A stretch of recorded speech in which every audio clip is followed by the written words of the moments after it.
Did you know that in just 48 hours, over 10,000 homes were flooded across Texas, leaving thousands of families searching for higher ground?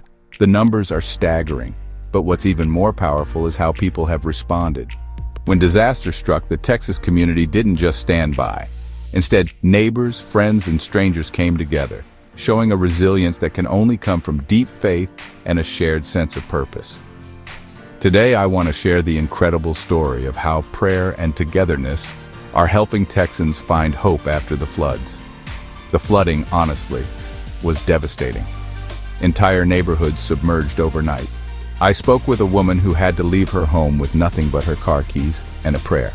She told me the water was waist-deep in minutes and she barely escaped. Another family, newly settled in the area, watched helplessly as their small business disappeared beneath the rising waters. So many people have lost homes, memories, and livelihoods. The stories I heard were heartbreaking, people looking at the place they grew up and barely recognizing it. But here's where the story shifts. Instead of despair, what I saw was hope in action. Church doors swung open, community centers became shelters. People started gathering in parking lots, holding hands and praying together, asking for strength and comfort. One evening, I joined a prayer circle at a local church. The pews were packed with people, some crying, some singing, all united in purpose. Local organizations handed out hot meals and dry clothes. Volunteers sorted through debris, helping complete strangers salvage what little they could. Even those who had lost everything found ways to help, sharing a smile or a word of encouragement. The moment that really got me, though, happened during a prayer vigil. Hundreds gathered in silence. A little girl, clutching her mother's hand, took to the stage.